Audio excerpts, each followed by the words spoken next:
This is Nightly Business Report with Tyler Matheson and Susie Garrett.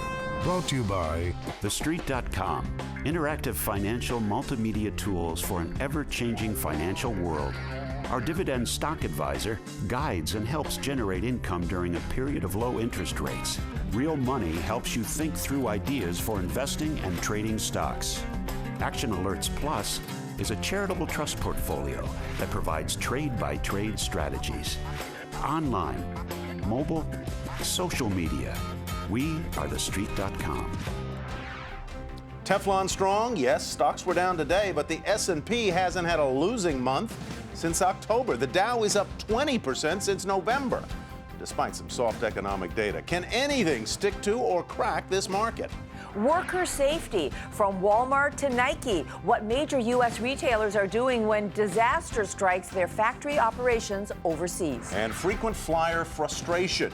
You've racked up thousands of miles, so why is it so hard to use them? All that and more tonight on Nightly Business Report for Thursday, May 9th. And good evening, everyone. Susie, well, investors kind of took a little bit of a breather today, but stocks have come a long way in a hurry. You know, Tyler, a lot of people are calling this the Teflon market, and here's why. The major stock averages keep stacking up new milestones. It seems nothing can stick to them and stop the steady climb higher.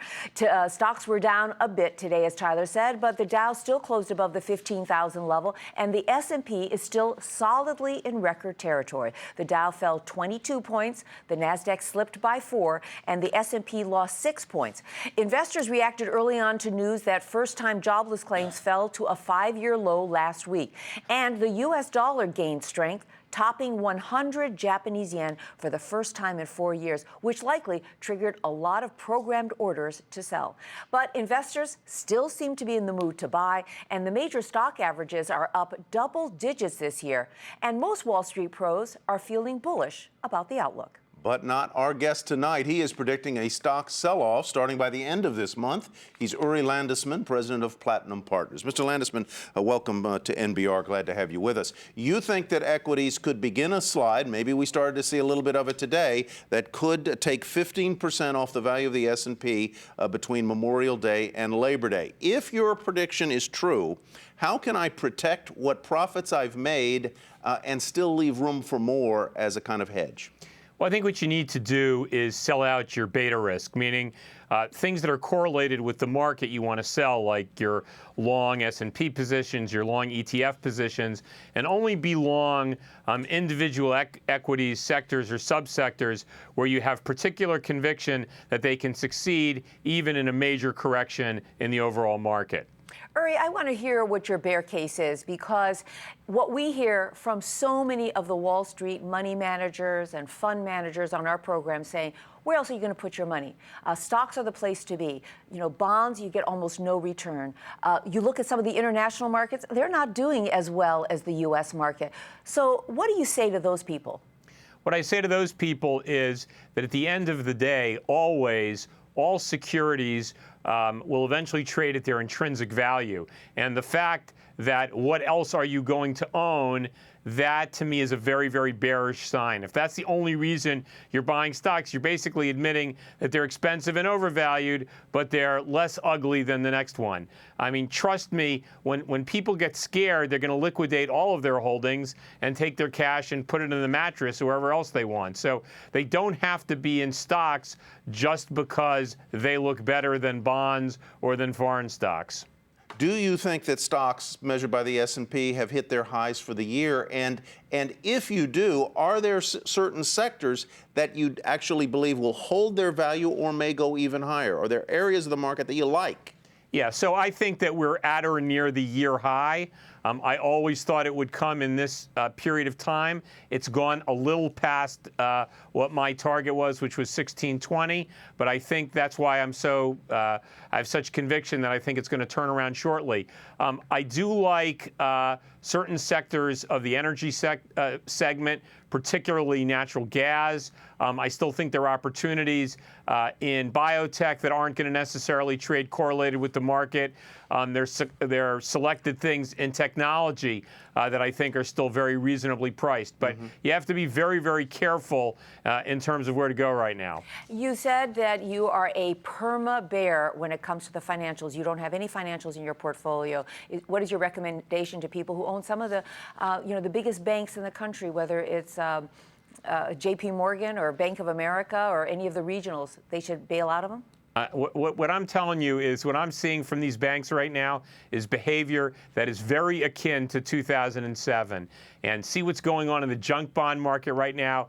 There are junk bond yields at 5%. I mean, it's insane. And the exposure that the financials have to some of these are massive. I don't think that they've learned anything since 2007. I don't think they have any control over what their risks are or any idea of what their risks are. I would be very, very nervous about holding, especially the major financials. Let's say I have some of those individual equities that I really believe in, Uri. Is there a way quickly that I can use options like puts to protect my portfolio or hedge it?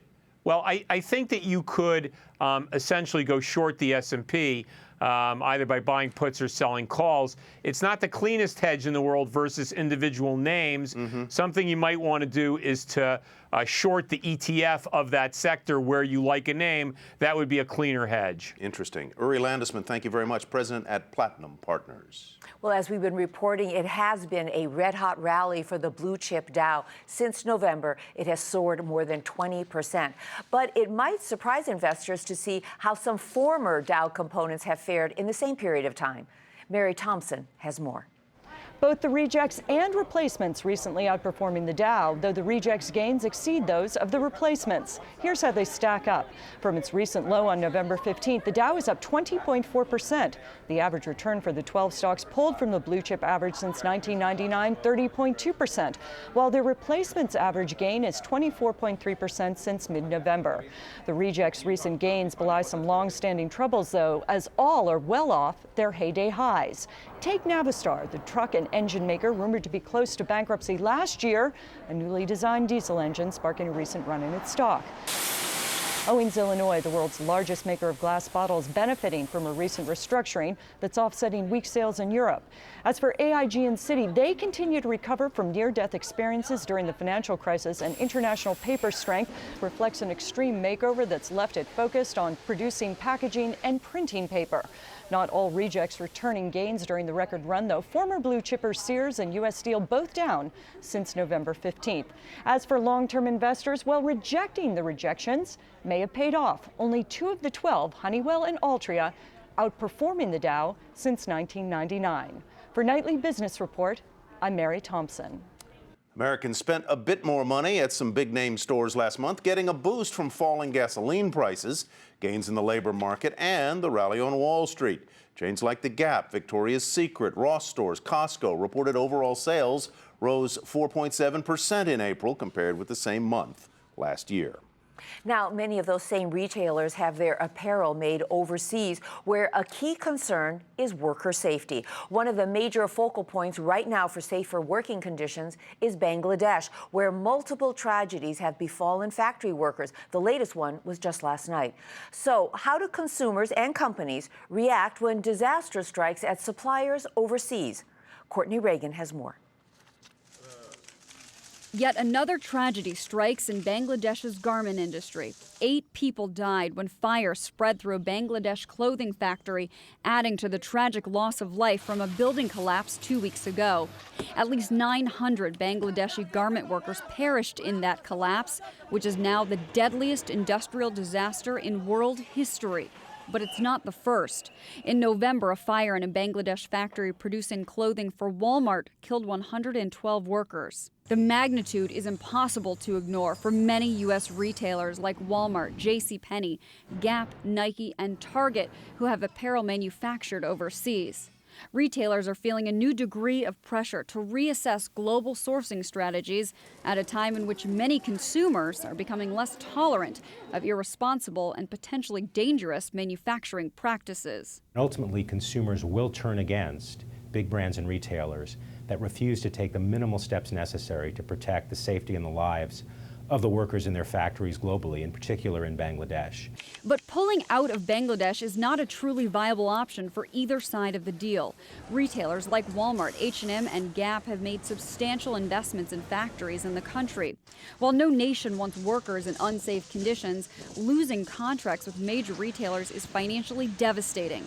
Bangladesh's garment industry makes up 80% of the poverty-stricken country's exports. While the end consumer does benefit by paying lower prices on items like these that are made in Bangladesh, some say the cost of improving conditions is minimal. For less than 10 cents a garment, the brands and retailers could undertake the factory repairs and renovations necessary to protect the lives and safety of the workers making this clothing. The impact for consumers would be negligible. Last week, Joe Mimran, the founder of retailer Joe Fresh, pledged compensation for victims and families. In March, Walt Disney decided it would no longer source from 5 countries that do not meet certain safety standards, including Bangladesh. High-end department store Nordstrom says customers are starting to ask questions about sourcing and that it's looking for new ways to provide relevant information to shoppers. Following the Rana Plaza building collapse, the Bangladesh government said 18 garment factories were shut down for safety reasons, though 6 of them were already cleared to reopen Thursday. For Nightly Business Report, I'm Courtney Reagan. Now, in recent years, labor advocacy groups and consumers have banded together to force retailers to adopt new codes of conduct related to labor rights. Just last week, Adidas agreed to pay legally mandated severance pay to Indonesian factory workers who lost their jobs back in 2011. Well, some more good news in housing. Foreclosures fell to a 6-year low last month, dipping to levels not seen since before the housing bubble burst. Realty Track says home repossessions fell 20% in April from the month prior and are now down 32% from a year ago. Also, foreclosure starts, that's the first step in the takeover process, dipped 4% last month. And some surprising news from Fannie Mae today. It made money, and a lot of it. The government-run mortgage giant earned $58 billion last quarter, its largest profit ever. Fannie plans to use nearly all of that to pay back Uncle Sam. The U.S. Treasury, as you'll recall, bailed out Fannie Mae in 2008 during the financial crisis. Fannie also said today it expects to stay profitable for, quote, the foreseeable future. A dire warning from a government consumer watchdog about the impact of the more than $1 trillion in student loan debt. The Consumer Financial Protection Bureau says that much outstanding debt could have a devastating domino effect on the economy, depleting savings, limiting spending on new cars, and putting off retirement savings indefinitely. And as Diana Olick tells us, the student debt crisis could also have a serious impact on the housing market. Sophia Shawley wanted to buy a home 2 years ago, but her student loans stood in the way. It definitely took a lot longer than I anticipated. Faced with $60,000 in debt from graduate and undergraduate schools, Shawley moved back in with her parents. It was the only way she could save aggressively while at the same time paying down her debt. I consider myself lucky that I had a place where I could save, but what about other people who aren't originally from this area who you have to pay, the extra $1,500 a month just in renting, and that rent money is not going to savings. How are they going to be able to afford to save up or to even make that transition from renting to owning, in addition to all the student loan debt? The answer is they're not. Total student loan balances in the U.S. nearly tripled between 2004 and 2012 to a debt burden of about $1 trillion, according to a new survey from the Federal Reserve Bank of New York. In fact, student debt is now second only to mortgage debt, and in turn has a direct effect on getting a mortgage. If you look at the average student loan balance, it's about $30,000, $35,000 per person or per student. So if you take a family of 2, that's $60,000 to $70,000. I mean, in certain markets, that's almost a mortgage payment. That's almost as much as a house. That is partially why first-time home buyers are being squeezed out of the market. This vital cohort usually makes up over 40% of home purchases, but these buyers are now barely 1/3 of the market. And adding to the burden, nearly 1/3 of borrowers are delinquent on their student loans, which will keep them out of the mortgage market for many years to come. For Nightly Business Report, I'm Diana Olick in Washington. Tyler, we talk so much about consumer spending. These are the consumers that you want to target. And if they're sitting on $70,000 of debt, they're not going to be buying a car, a computer, or, as Diana said, a house. A house. They're not going to be able to get the credit to do it. It's really a crushing weight on their backs. Still ahead on the program, a 21st century bank heist. Instead of guns and masks, today's criminals are hackers using laptops and local ATMs. We'll have details on today's bank heist bust. But first, here's a look at some stocks that hit one-year highs.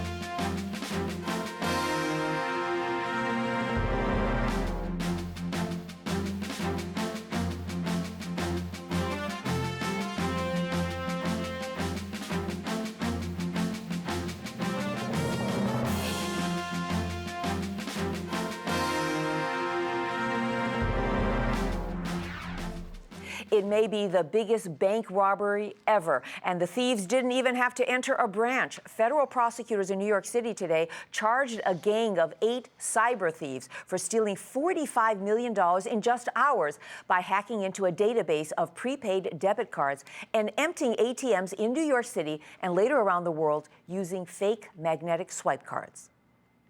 This was indeed the largest theft of this type that we have yet seen. This was a 21st century bank heist that reached through the internet to span the globe. But instead of guns and masks, this cybercrime organization used laptops and malware. Scott Cohn is here with the details. This is such a fascinating story. Fascinating and more than a little bit scary. The gun and the mask, you know, are so 20th century. Police say this was a worldwide crime ring, extremely well organized. First, the hackers would get into the systems of big banks and credit card processors around the world, primarily in the Middle East, targeting prepaid debit card data.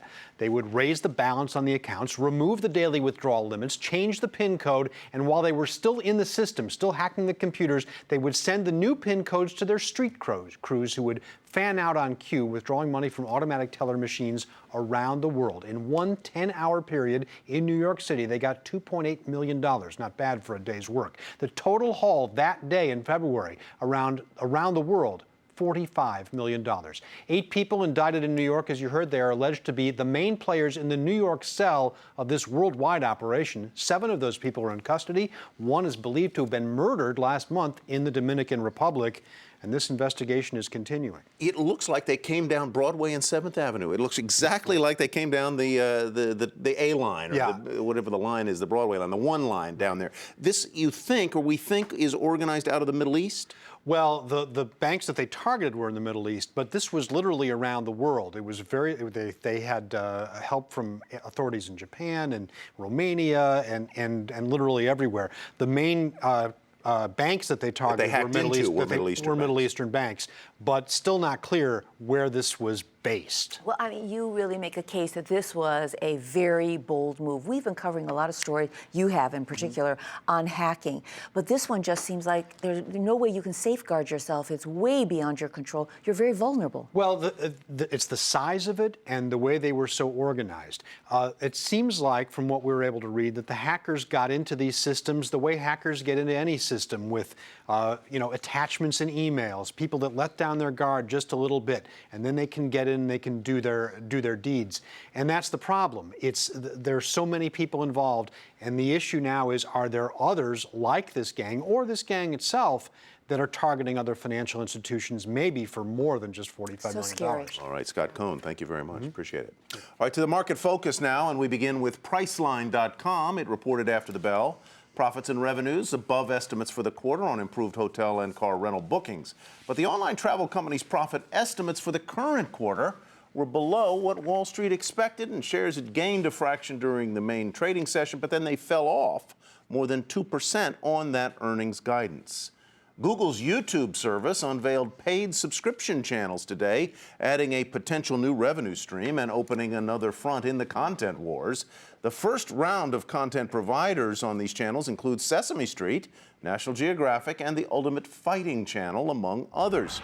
Google shares touching a new all-time high at $879.66 before trailing off to close down 0.25%. Barnes & Noble shares soared on reports that Microsoft is considering a bid of $1 billion for its Nook e-reader business.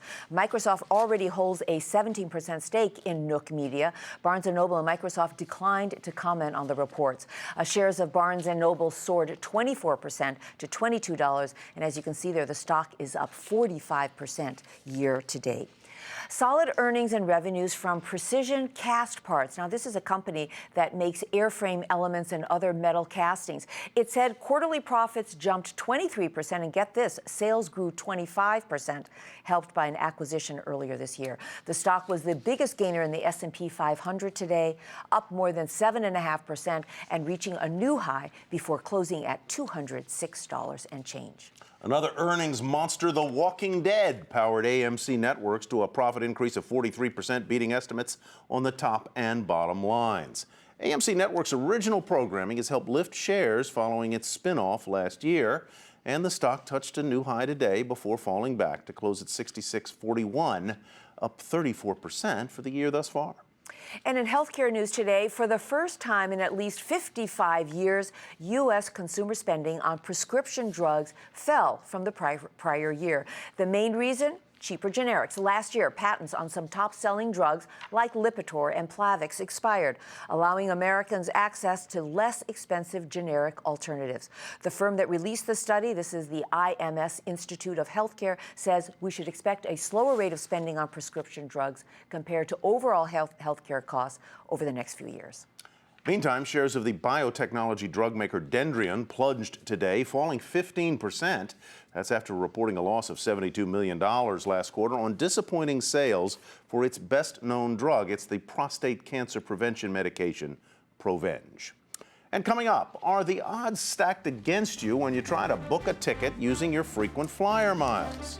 Before that, take a look at how commodities, treasuries, and currencies fared today.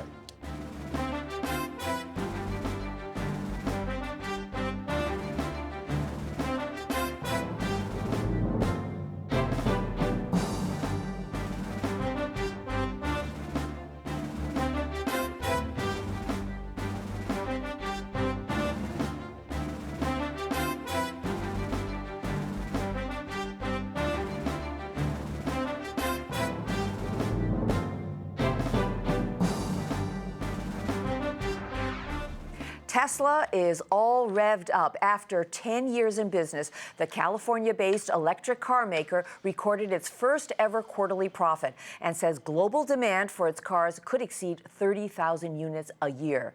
Then, Consumer Reports magazine gave Tesla's Model S electric sports sedan its highest rating ever, a nearly perfect score of 99 out of 100 points in its review of the car. Only one other vehicle has ever gotten the same score, an older Lexus model. Following some analyst upgrades, you can see their shares of Tesla skyrocketed today, racing ahead by 24%. Well, if you've racked up a lot of airline frequent flyer miles and hope you can redeem them for a discounted flight, you may be in for a bit of a disappointment. As Phil LeBeau tells us, even for people who've amassed 1 million miles or more, getting a good seat is getting a lot tougher. It's become a frustrating game for travelers. You may have plenty of miles for a free ticket, but using them for the flight you want at the time you want is a tall order. They made it difficult for me to fly with my family and purchase tickets for my family with me trying to book a flight using my miles. The annual Switchfly survey of reward seat availability checked summer schedules for 22 airlines around the world. Value airlines, led by Southwest and AirTran, almost always had seats open to be booked with miles or points. By comparison, your odds of finding reward seats with larger legacy airlines is much lower. Delta and U.S. Airways had open seats just 36% of the time in the survey. Why the difference? Blame it on airlines merging and creating huge frequent flyer programs. There's a lot of miles chasing each reward seat, and I think that the lower cost carriers just don't have that, I guess you could say, baggage associated with them. So they have fewer miles or points chasing rewards. Southwest, with fewer frequent flyers than many legacy airlines, has become a favorite for those looking for a free flight. It's great. I love Southwest. until you get status, it can be kind of hard because you have to fight for the seat. But once you have status, you choose your own seat and your miles add up really quickly. You get flights very quickly. Overall, using your frequent flyer miles is getting tougher, especially if you're looking for an upgrade on a particular flight. It's all part of the new reality where an estimated 8 trillion frequent flyer miles have been racked up and are waiting to be used. Phil LeBeau, Nightly Business Report, Chicago. And we end tonight on a sad note. Alan Abelson passed away today. For many investors over many years, the weekend wasn't complete until they read his column Up and Down Wall Street in Barron's magazine. Abelson began writing that column back in 1966. Ed Finn, the editor and president of Barron's, said Abelson's knowledge of Wall Street was matched by his love of artful writing. Alan Abelson was 87, and he was a very witty person. He wrote with a beautiful touch, very irreverent as well. He was a guy who could actually make you laugh at business copy, and let me tell you, that's not always easy. He was right up there with Louis Rukeyser in terms of his ability to write gorgeous, stylish prose about business topics. He will certainly be missed. Yes, we will miss him. Well, that's it for us tonight, Nightly Business Report. I'm Susie Garrett. And I'm Tyler Matheson. Thank you very much for joining us. Have a great evening, everybody, and we'll hope to see you back here tomorrow night. Nightly Business Report has been brought to you by TheStreet.com, interactive financial multimedia tools for an ever-changing financial world. Our Dividend Stock Advisor guides and helps generate income during a period of low interest rates. Options Profits helps educate beginning and seasoned options traders. Action Alerts Plus is a charitable trust portfolio that provides trade-by-trade strategies. Online, mobile, social media, we are TheStreet.com.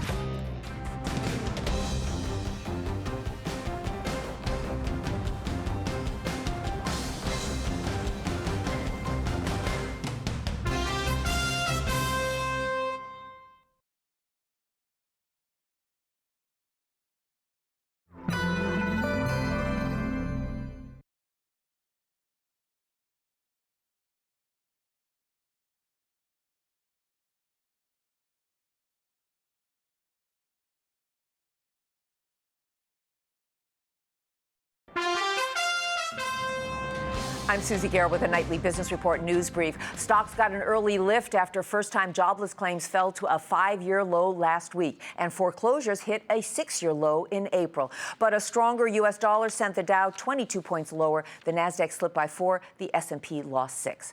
8 cyber thieves were charged with stealing $45 million in just hours from dozens of New York City ATMs after hacking into a prepaid debit card database. Falling gasoline prices helped consumers spend rise nearly 5% at some major retailers last month. Bailed-out mortgage giant Fannie Mae made a record $58 billion profit last quarter and will use it to start paying back Uncle Sam. And electric car maker Tesla got an almost perfect score from Consumer Reports. Be sure to tune in to Nightly Business Report right here on your public television station.